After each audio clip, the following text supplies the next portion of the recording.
Welcome to the Old Capital Real Estate Investing Podcast with Michael Becker and Paul Peebles. During this program, you will hear interviews with real-life successful investors who will share their stories and provide useful advice on how to acquire, finance, and operate apartment complexes. Now, here they are, Michael Becker and Paul Peebles. Welcome to the Old Capital Real Estate Investing Podcast. I'm your host, Paul Peebles, National Underwriter for Old Capital. And joining me today is, hallelujah, hallelujah, it's Mr. Michael Becker. Hey, Paul. Michael, how are you? Good. It's been a while. It has been. I know that you guys have been busy closing transactions, and maybe we can talk a little bit about that in a second here. But good to see Michael Becker in the podcast. And Michael, what is going on in the Old Capital world? Well, I think the first thing that we have coming up next is on August 16th out in San Jose. I'm going to be up there with joining you and our buddy JC at the, what do we call that? The Apartment Investor Network. That's right. Up in San Jose, California at the DoubleTree Hotel, Michael Becker and myself will actually probably do a podcast from the DoubleTree Hotel. We encourage you to come out and visit with us, spend some time, and get to know some of your fellow investors in Northern California. You know, Northern California produces not only a lot of high technology, but a lot of people invest in Texas or outside the state of California in real estate. So they kind of want to diversify, so they want to get some information. So Michael and I and JC Castile will be out there giving you some information about what's going on. We encourage you to go to the Old Capital Podcast website and sign up for the August 16th event. What else is going on, Michael? Yeah, that, and then we're rapidly approaching the September 13th second annual Old Capital Conference, which is going to be at the AT&T Stadium in Arlington where the Cowboys play. The keynote speaker will be Roger Staubach, so we're expecting nearly 700 people out at the event, and the guests that we're going to interview today, one of them is going to be there for sure. So certainly, if you guys like what you're about to hear, make sure you come out and network. It'll be a great networking event. So there'll be a lot of good education, but more than that, it's just really the people that are in the market doing deals. That's who's going to be here. So if you guys want to go out and be serious about this business, people aren't going to come to you, to your house, to your office, and give you money or a deal. You got to go out and get networked, and this is a great place to go do that. I'll use my analogy of 1.0 versus 2.0. There's a lot of educational seminars out there that they will teach you how to get into the business. Our event is for you to actually meet the people. We want you to meet the people, engage with them, network with them, understand a little bit more about what's going on. So we will hopefully see your face September 13th at AT&T Stadium. Again, go to the Old Capital Podcast website and get your tickets for that. So one of the people, like Michael said, is going to be at the event is a gentleman named Ryan Weiner. And you may have heard Ryan in the past. He is the owner of Weiner multifamily here in the Dallas-Fort Worth area. And Weiner manages, I'm going to say 19,000 units in and around the Dallas-Fort Worth, Austin, San Antonio, up in Oklahoma, down to Houston, I would think. No, not in Houston. Not in Houston? All right. Well, he's all over the place. Mm-hmm. So today we are going to try to tap his head and help us understand a little bit about what's going on in property management. So Ryan, thanks for being in. We appreciate that. I want to thank you for inviting me to this podcast. No problem. And so also joining me today is a gentleman from Niagara. Niagara is a conservation for water. And gentleman is going to be joining us, Carl. So he's going to be here in a second. So let's talk a little bit about property management. Ryan, what is the state of the market right now? How do you see B and C multifamily? Well, currently, it's a little bit of a bifurcated question. So in Texas, we see the multifamily market, especially in DFW, being pretty robust and strong. We do see a little bit on a macro level, a 10,000-foot view, a little bit slowing down of the rent growth. But we are still achieving, when we do improvements, when we have a creative way to improve the property, we are still achieving the rent bumps from those activities. I guess I'd say over the last 6 months to a year, we see the overall market rent increases slowing. but they still are increasing, but just not at the 8 and 10% growth levels from the years past. So before we get too deep into it, what markets do you guys cover? DFW is where the lion's share of our complexes are, and I think we have about 13 or 14,000 here in DFW. We have over 3,000 units in Oklahoma City, and the Metroplex there. And then we have about 1,500 units in Waco and surrounding. When I consider Killeen and Temple to be part of that market. And then we have just at about 1,500 units down in San Antonio. Oh, good. Okay. So you've been in the business for third-party management for about a decade or so now? Yeah, about 12, 13 years. It's kind of just aged me because it felt like the last 13 years went by in about 10 minutes, it seems like. Yeah, and I got 3 children now and wasn't married when I started the company. But yeah, we've been really over the last 13 years, we have a lot of experience in DFW. It's been only over the last 3.5, 4 years that we've been in these other tertiary markets and other metroplexes. So what we're trying to understand a little bit is that property management is similar in New York versus Chicago versus Los Angeles. They all kind of carry separate or same themes. Mm-hmm. So that's why I want to talk a little bit about, for people who are just coming into the business, a little bit about property management and tell us a little bit again. I think you've told the story before, but how did you get into property management? So I graduated from UC Santa Barbara in 2000, and after my 5-year vacation / party, it's been a sprint ever since. But I bought a few single-family homes, duplexes, condos in Southern California.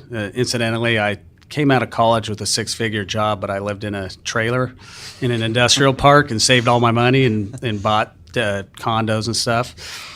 And if you know anything about Southern California real estate, from 2000 to 2005, it just exploded in value. And really, you didn't have to improve anything. The values literally almost tripled in a lot of those markets. 2005 third quarter, the lady that cleaned my apartments was excited and said, "Mr. Ryan, I'm buying a house," and proceeded to tell me she got a $470,000 stated income loan. So I congratulated her, and as I left the duplex, the light went off that I'm selling everything and putting my capital somewhere else. So I quit my job. I looked across the United States where I wanted to reinvest, and I think I had it down to here and Atlanta. They were both Fortune 500 friendly, large airports, and they didn't experience the same upswing in real estate values as other areas relative to income, and that's pretty affordable places to live. So I went out to Atlanta. I just didn't like it as much when I came out here, and I just pounded the pavement, found my own deals. The plan was to, start another business in Costa Rica and have somebody manage my assets here, and didn't really work out great. And over the first 3 months, I undiplomatically fired the other management company, did it myself. Then I ended up representing buyers from Southern California and South Florida, and it was kind of a reoccurring theme every time they came out here to look at deals. They always said, "Hey, we've heard all these horror stories, not just from you, so you're gonna have to manage it for us to get comfortable." So I got kind of pulled into property management, kicking and screaming, but it's a great business, and I enjoy working with people, and I love the analytics side of it, and I mean, that's really it. So tell me, what does a property management company do? So we oversee all of the marketing, the accounting, all of the hiring and firing. We maintain the property and make sure that it's that's meeting all of the state and municipal ordinances. And we're really just a representative of the owner. And in fact, your theme is? Our mission statement, when I started the company in mid-2006, our mission statement is to treat the client's asset and finances as if they're our own. It's not a rocket science business. I mean, we're changing out toilets and filling leases out. So really that is the difference, I think, in our company. I've developed neat softwares and processes over the years, but really the defining characteristic is that culture. And what level does a person need to have a property management company versus them trying to do it themselves? Now, you guys manage 19,000 doors. Mm-hmm. At what level do you see? 19,000 to 20,000 doors. 19,000 to 20,000 doors. Tell us a little bit about what do you think somebody should be looking at third-party property management? I mean, really, they have to make sure that they have the breadth and scope and bandwidth to be able to handle their asset management needs. Mm-hmm. Each property, you really want to have a property management company that is a master of.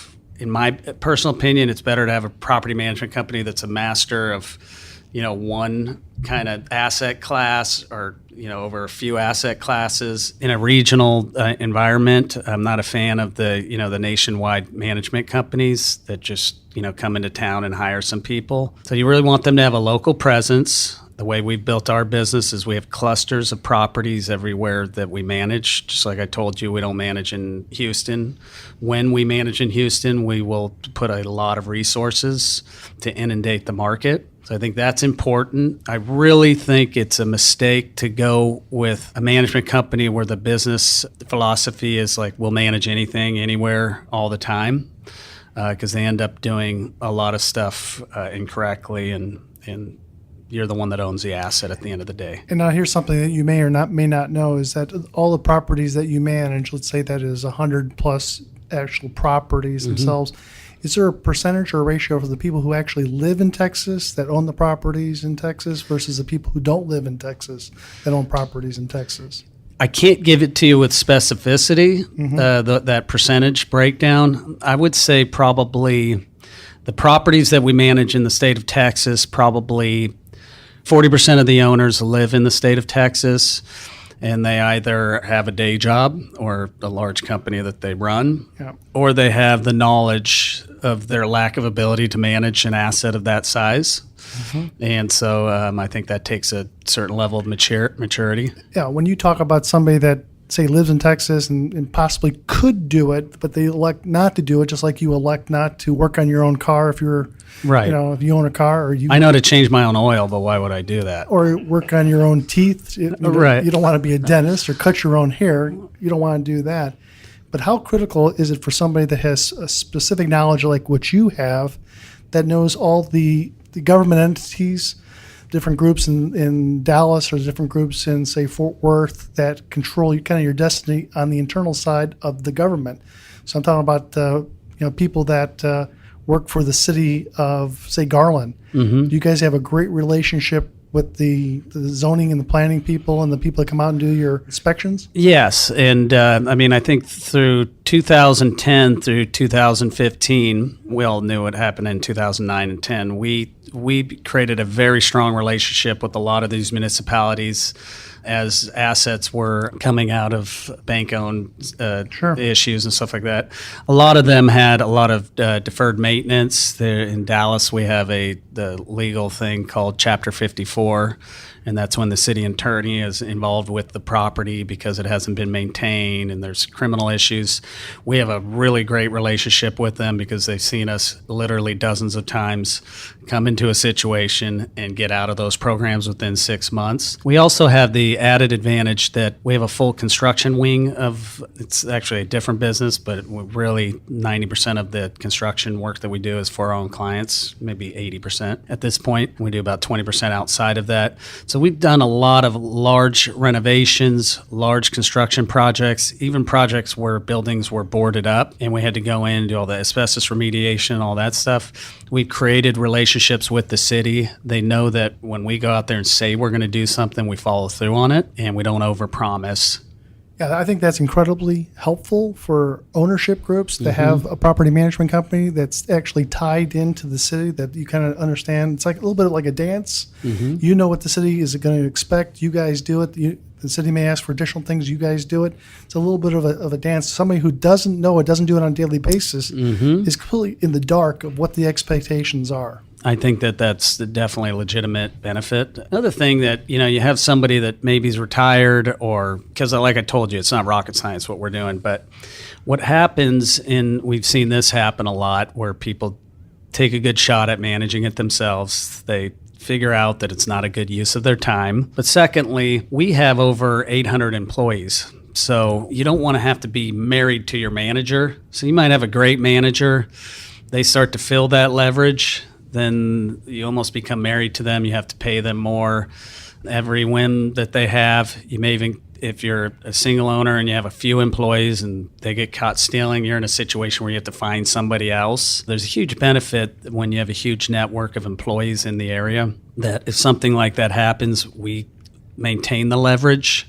And that leverage sometimes makes all the difference in the world with respect to the performance of the employees. Yeah, definitely. I like to say the business is really simple. It's just not always easy to go out and execute. So that's a good overview. So you kind of touched on it right off the gate, but maybe we kind of spend a few moments talking about kind of the state of the market. We've seen in all the major Texas markets, or really the entire country, tremendous amount of just kind of organic rent growth coming out of the recession. It seems like, to my perspective, 2010 was probably like the worst year. That was kind of the bottom, and then we've been steadily in a climb the last 8 years, and we're seeing tremendous, abnormally high rental rate growth year over year, just kind of organic growth on top of many owners like my firm and many people you represent doing the value add program, taking an old tired interior and modernizing it. So the last several years we've been seeing 5, 6, 7, 8% rent growth, especially on the lower end of the market. Kind of the A's came out first and the B's second. Now the C's kind of lagged. In the last 3-4 years we've been seeing 6 to 8% rent growth organically.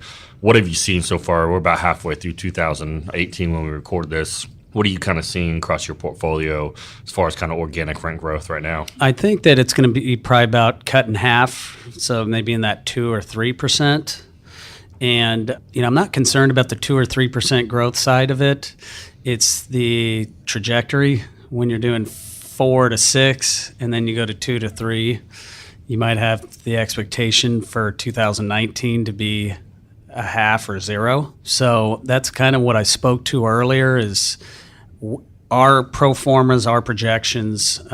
Because just as an aside, in college I studied economics, and I learned that economists are correct less than half of the time. Right. So we're an operations business, so we've always had the stance in all of our pro formas that we don't take into account macro events. And so that's one of the things that I wanted to caution some of my clients that go, oh, you guys always beat them, we're just going to pad your numbers, and saying, hey, this actually clock might actually be hitting exactly the way we underwrite, which is basically overall macro growth of 0 to 0.5%. I don't know. If I knew those answers, I wouldn't work for a living. But what I do see very strong and robust is that when we do the improvements, when we have the strategic, patios enclosed, when we do the backsplashes, all the hardware in the inside, and all those things are still getting the same premiums that we've seen over the last 4 or 5 years. But I think you have to go in there knowing you have to spend the capital on those items to make it happen. What do you think's behind that? Do you think it's just that we've just been going so long and trees don't go to the sky, or are we starting to hit actual? You keep hearing these concerns from economists about affordability because the rents certainly have outpaced the overall wage inflation for many years now. Is that finally coming in? I don't really feel like an expert in this field. I don't want to pretend that I'm an expert.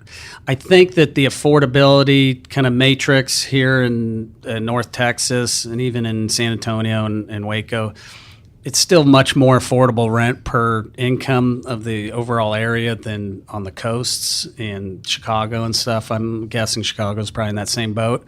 So I think there's room left with affordability. I just don't know that there's so much room left that it's going to rebound back to 6%, 8% organic rent growth. Yeah, it makes sense. I mean, you can't outpace, triple the historical average forever. So that makes probably sense. Not. But in 2 years, rents could be 20% higher, and people listen to this podcast and go, Mike and Ryan didn't know what they were talking about. That's very, very, very possible. So I had an 8-year vacation, not a 5 like you. So in college, so okay. I get it. So you're obviously the lion's share, which you mentioned you manage is in Dallas Fort Worth, but you're also in Waco and surrounding area, San Antonio and Oklahoma City. So those are a lot of the markets that we tend to serve. We loan a lot on because we have a lot of mutual clients at Old Capital and Weiner Multifamily. So maybe you can do a high level kind of compare and contrast those markets. I mean, kind of what you see. Kind of just from anecdotally from managing stuff. So DFW and OKC is kind of like the tale of two cities. So OKC is definitely, in my humble opinion, if I was to invest there, I'd really focus on getting a higher cap rate on the buy side. I don't see a lot of diversified economic activity in that market. We do experience in that market a lot of turnover. It's not in the same, when I said if you build it, they will come. That's DFW, that's San Antonio, that's even Waco and surrounding, but that's not the case in OKC. So there's not, you can just go and improve it and get the extra rents. So it really needs to underwrite based on actuals day one, in my opinion, in OKC. In terms of DFW, I mean, I think we all know that market pretty well. It's been very robust. It's still strong. 3% organic growth is great. Even 0.5% to 1% with some improvements is going to be a pretty attractive investment. In terms of Killeen, Waco, and Temple, we like the rental market. What's even more difficult there, and I think maybe we'll be talking about this later, is it's been much more difficult to find good employees down in that market. I can't even really explain to you exactly why, but it's just been a lot more difficult to find sticky, great employees. The rental market is fine. We've had a few kind of outliers in Killeen. We had a building that had 30, then 20, then 30 move-outs and a 200-unit building. I think that was over a 4-month period. There was a gap of 1 month of not a lot of move-outs, and they were all from deployments. So that's one where we've muddled through it, and it's doing very well for the client now, but it was a lot of brain damage that maybe we should have foreseen. Yeah. That we didn't. So does that happen very often where you have a military concentration like that in that area and all of a sudden they get deployed? So we have 4 other assets in Killeen that nothing happened to. I mean, they're at their normal 30-35% turnover ratio. So this one, we should have known when we did the lease audit how many people were employed by the military. And that's not something that was in our processes at that point. Mm-hmm. So, but the other side of it just took 2 or 3 months longer to kind of reset and hit our pro formas, and now we're actually beating our pro formas. In Temple, it's a pretty easy market. We don't have a huge footprint in Temple. We have a few buildings, and I can't really put my finger on it why we beat the rent growth by a pretty significant margin. I just don't know what it is. I got to be honest, I haven't really investigated it either. San Antonio's been, probably like DFW light. Not quite as robust, but pretty strong. I don't know if that's kind of hits all the markets. That does. The one thing I want to ask you too is that since you're in the property management business and you're in hiring and firing tenants, a lot of people don't live. Being employees or no tenants? Oh yes. So a lot of people do not live in Texas that listen to the podcast. They live in other parts of the United States. How easy is it in Texas, as an example, to fire a tenant if they don't pay? Oh, it's much more simple here than. At least I grew up in California, so it's much easier than that. I mean, we don't have to employ attorneys to go file an eviction. It's a pretty simple process. If it's for non-payment, it's a no-brainer. They go, you haven't paid. Oh, my dishwasher was leaking. Doesn't matter. They're out. It becomes a little bit more complicated if they file bankruptcy at eviction, and then we do employ an attorney, but we have a preferred vendor that we use, and it's another one of those things. I have a large company, so I have a very cheap rate with this attorney. So most cases, it's 2-3 weeks and they're out. You go pay the fees, you file. It takes about 2 weeks to get your court date. Give or take, there could be a period around Christmas or whatever when judges are out and stuff. It might take 3 weeks. Once it's been adjudicated, they have to be out within 24 hours. Or you file a writ of possession, and that'll be within 5 business days. They'll be physically removed from the property. The bottom line is much easier. Yeah, if they don't pay, they don't stay, and which is different from a lot of states, and that's why a lot of people invest in Texas, because the business climate, I think, is very positive.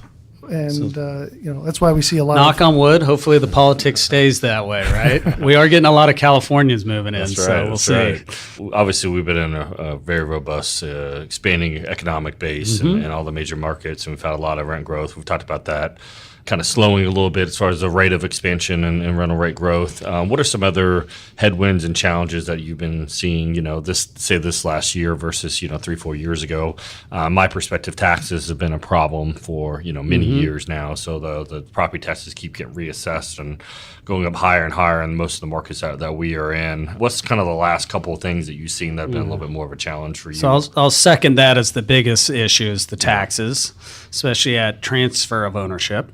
Right. Yeah. One of the other issues that we've dealt with is getting new employees and building at a rapid pace with the employees. And even the good employees that we have, 6 years ago, we could pay a really good maintenance person 15, 16.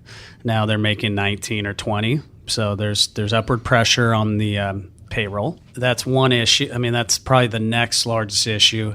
I think that one pretty quick increase in cost that's going to hit most apartment buildings in Texas here in the short run is going to be the cost of insurance.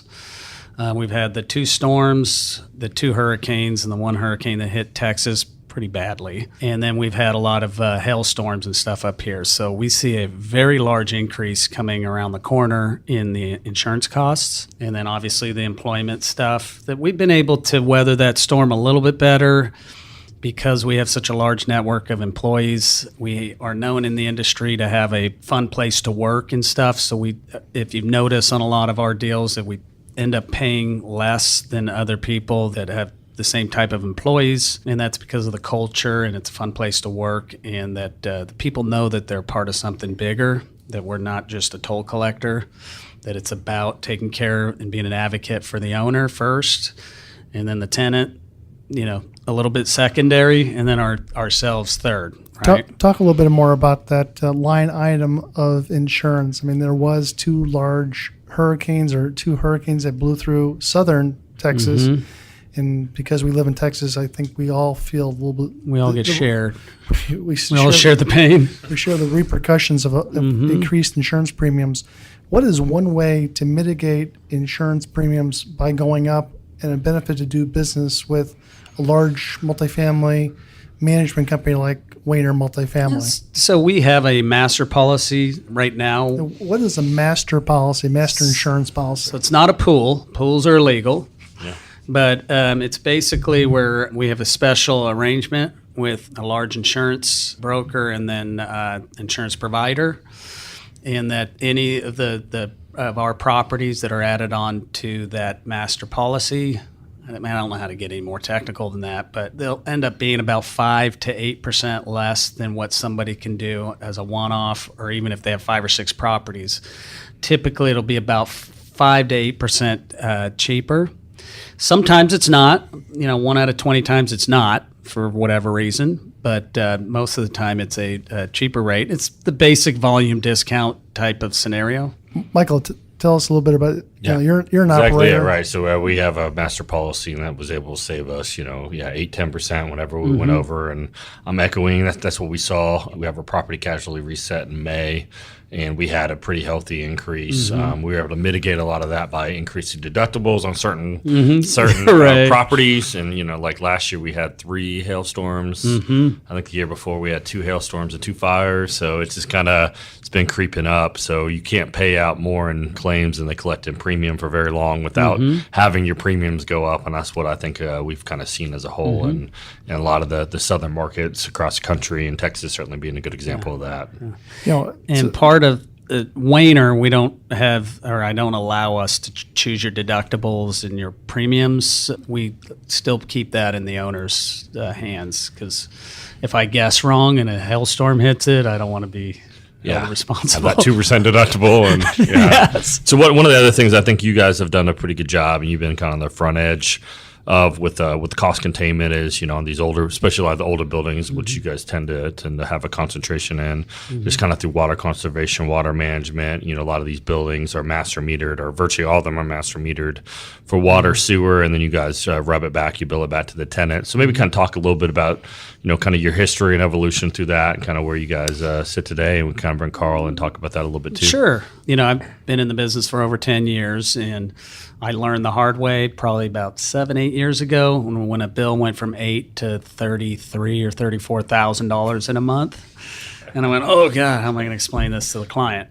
So we were lucky and we were able to go to the city and get some of that credited back. But I wanted to create a system where we didn't wait for the bill to have the nightmare. I mean, we have enough surprises in our business as it is. So I'm just trying to eliminate surprises. And so for when we first dealt with that issue, we actually built a regular Excel spreadsheet. They'd have to go ahead and get the readings. We had to do the math and had a percentage. And if it was over a certain percentage, they'd let us know. And they'd try to handle it themselves. And then they'd let their regional know or myself back then. Then it kind of evolved to an Excel sheet that had only certain cells that they could touch, and it shaded red, yellow, or green because the simpler it is, the less mistakes that happen. Then it evolved to a kind of a rudimentary app that the maintenance would go in with their phone and type in the usage readings, and if there was any standard deviation up, then it would spot the leak, and then they'd go in and walk the units. And then about I'd say it was about a little less than a year ago, I actually manage a property that Carl is an investor in, and we met at I think it was an Old Capital event, or I think that was the event. And I was just kind of telling him what we did, and it was funny. He was like, "Well, we're building something that's," and he started going through all of the things that they're building. It's a much more robust system. Conceptually, it's very similar, but it has a much better accountability function. It actually outlines every single unit by water fixture and maps it to the meter. So if the meter spike goes to red, it'll automatically, for our maintenance, pull up the template for all the units attached to that and have them be able to go do an audit immediately. So just a much more robust, all-encompassing app. Same thing, it's basically a meter reading system. And so he said, hey, we're coming to market with this shortly. I convinced him to let us pilot the product on the front end, and it's worked really awesome for us. Before, I had two different people that were just overseeing water usage in my headquarters. All of a sudden now we have a dashboard that automates all of that other process. And it's worked out great. And I know they use it for some of their own business on the front end too. So. All right, let's talk to Carl. Carl, yes, all right. Tell us a little bit about Sorry. Yeah. No, that's okay. He's the best spokesperson here. So Tell us a little bit about no problem. About you and the company you represent. So Niagara Conservation's been around for over 40 years. I've actually been with the company for 18, so it's been a wild ride. And our main focus is on water conservation. Like Ryan said, we do a lot with not only the fixtures, but we're also looking at the water usage on the property as well. We actually have a partner company here in Texas called SAS, short for Sustainability Solutions. And we've partnered with them over the years to not only help clients here in the region, but across the country. And one of the things that we were noticing, and this is kind of where it was kind of serendipitous when we met, we were talking about it, was we were finding that a lot of people were replacing their fixtures on their property with high efficiency fixtures, but they weren't looking at the leaks in the unit. So they'd have like a 1.25 gallon shower head in their bathroom, but then the tub diverter was leaking, 2 gallons per minute at the same time. Wow. So they may get like a 25% savings, but there could be another 25 on top of that if you fix the leaks. And then on top of that, they weren't really monitoring the ongoing water usage at the property. So they'd do their renovation, their retrofit, they'd get their immediate savings, and then 2 years later, they'd call us up and say, hey, Carl, our water usage just spiked. We don't know what's going on. Can you come out and look at the toilets or the shower heads? We'd come out and we'd find that there's nothing wrong with the fixtures, and it always turned out to be something like Ryan mentioned, an underground leak or just general aging of, the other fixtures on the property. So we started developing this app. It's called Leak Aware. It's a pretty robust system. It's 3 parts. So the first part, what we do is we come in and we do an initial water assessment. That's where we look for, very obvious leaks, like I mentioned, like the tub diverters, dishwashers. We look for any signs of leaks in the wall. We also look at the efficiency rating of the current fixtures that exist. So we'll be able to really map out, the overall efficiency of your property. From that point, we give that information over to the owner or the property management company. Then they can go and actually fix those leaks and then also look at changing out the fixtures. So as you guys know, there's a lot of Fannie and Freddie green lending programs. So a lot of times they're doing that anyway because they're getting the savings on their interest rate. But the interesting thing that we found, and this kind of shocked me and even Ryan when we did all the Weiner properties, was the savings just from the leak detection on the front end, that initial water assessment, was averaging about 10%. So they were saving 10% of their overall water usage just from doing the initial water assessment. That's a lot of money. Yeah, it's serious. Go ahead. There's one thing I thought that I didn't want you to miss, because we've done Niagara's done a few of the programs on some new purchases that our clients have made, and always they price it out to other competitors, not Niagara, but SAS or whatever you want to call it. And when they go through and do this complete audit, a lot of times there's a 100-unit deal, there's 15 toilets that are already 0.8 that were done at make ready or whatever. So their software up front, they have a full outline of, hey, we're going to bring it to efficiency, but they actually saved on one deal. He saved them $11,000 because they already had the right toilets in there, and they know it down to the unit, every single fixture. So instead of just going, hey, we're going to replace it all, and it's $100,000, they go, we're not going to replace this toilet in this bedroom because it's already 0.8. And so it saved our client almost 18% on one of the deals. That really is amazing, because with property taxes going up and insurance going up, you need to find a way to get your expenses down. And this is one of the ways you're able to do it. And, everyone loves statistics and everybody loves collection of data. And you guys have been able to employ this in the multifamily as a line item expense. So if you can save, $20,000 a year in water usage, what does that do to affect the value of your property? So that's a big benefit to having an app that you can carry on your phone, that your maintenance person is making it part of his routine to check these things on a daily basis. Just one of the things, he checks the flow, and you won't be forced to have a $38,000 water bill by accident because of a leaky toilet, leaky underground pipe. That definitely affects your business. I mean, Mike, have you guys gone and done something like this yet? Yeah, no, we've done tons of water conservation, and it's been something that's more, the ongoing monitoring is becoming more and more important because you do it, and it doesn't necessarily mean it's always the most effectively installed or the most sticky product. Sometimes you just want to make sure that you're monitoring what the source of the water problem is, and especially in these older buildings, is very important from not only just kind of a maintenance issue, but just kind of like the expense reduction. And we need every dollar we can get with all the other inflationary pressures on expenses for sure.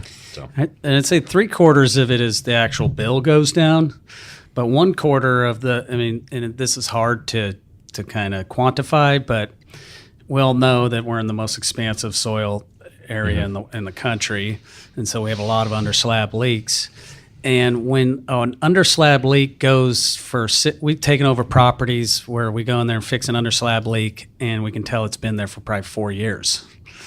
And what that does to the foundation is it creates huge issues with the foundation that create other costly elements.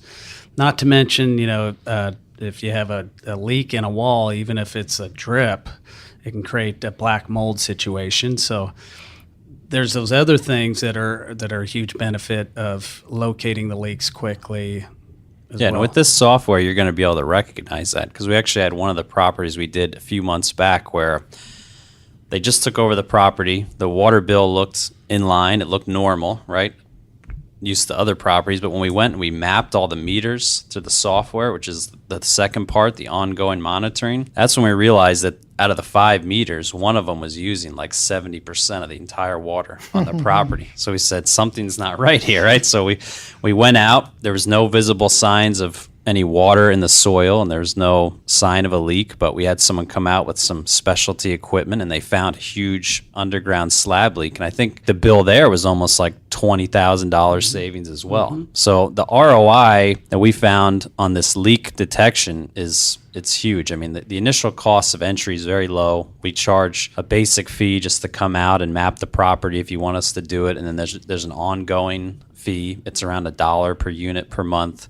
And that basically gets you full access to the software so you can do the ongoing leak detection yourself. And there's a lot of cool features, like Ryan mentioned, that we added where not only can you take pictures of all the work that's being done, like pictures of the leak, pictures of fixing the leak, but you also have dashboards based on what type of user you are. So the asset manager is going to have a view of just all his regional managers of the properties and seeing which meters are out of whack, who's got leaks, who hasn't checked the meter recently. But then the maintenance guy just has a real simple view where it's like, here's the meter I'm checking, click the information, hit save, done. So it's really robust from that standpoint where everybody can kind of see what they need to see and really manage what's going on the property, all the way to the ownership level. Now, Niagara is a big company. Tell us a little bit about, if someone wanted to get some more information on this product, who do they need to contact? Yeah, so like I mentioned, we have a partner called SAS, Sustainability Solutions. That's the service partner. They're the ones that are actually going out and deploying this app. So they're doing the assessments, they're doing the training, they're doing the licensing. Their website is sasconserve.com. Or you can just Google sustainability solutions, but sasconserve.com will get you there. There's a little link on their website where you can just fill in your contact information to get more information, and someone will reach out to you. And Ryan, you like this app? I think it's great. I mean, it's just like the one I had thought up in my own head, but done 20 times better. Thank you. Maybe they get out of college quicker than you and I did. Yeah, exactly. Yeah, That's good they stuff. didn't vacation in college, I guess. 18 years experience as well. Well, it's good. Well, kind of wrapping up here, Paul and I certainly appreciate you coming back on the podcast, Ryan. You obviously have grown. We were talking before we got started. I think when I met Ryan, he had 3,000 units or something, and now he's nearly 20. So well, you've grown a lot too. Yeah, that's right. Yeah. Getting old. That's the problem. I think in the midsection. No, I'm just joking. We're both getting old. I think that's the problem when you see all these deals repeatedly go in and out of each other's hands. And I always joke with Paul that he's like the multifamily Rain Man, that he can remember who owned it three times ago and 20 years ago and what bank foreclosed on it, and starting to get there, I guess. But anyways, it's been impressive to see the growth of your company. And I have to say we enjoy working with your guys' company most. I don't think I've worked as much with you directly, Michael, but I've worked with Paul and other people in his group, and they're not just the raw salespeople. In fact, he puts the brakes on a lot of deals where I know he could get paid in the short run, but he, I think he does it basically from the same spot that Weiner approaches things, that it's a marathon, not a sprint. And this is real people's money. Even the money you're borrowing seems like it's coming from New York and whatever, but real people put their money into those funds. And so I really appreciate working with somebody with that type of attitude. Well, we look forward to seeing you September 13th at the AT&T Stadium. You'll have a chance to meet Ryan and also Carl from Yep, we'll Niagara. be there as well. So you'll be able to have a little bit of a conversation. So we appreciate you guys being in the podcast today. Thank you. And Michael Becker? Yeah. Looking forward to the next one, August 16th in Northern California. Go to oldcapitalpodcast.com to find information, sign up for that event, as well as the Old Capital Conference. Like I said, I think it's going to be one of the better events. And if you guys want to meet people actually in the business doing deals in the markets you want to be in, that's the place to be. I know, Ryan, I don't know if you have anything to add to that. You were able to go to that last year. I mean, how many people did you see there that actually owned real estate and did deals? Hundreds. Like everybody, right? Yeah.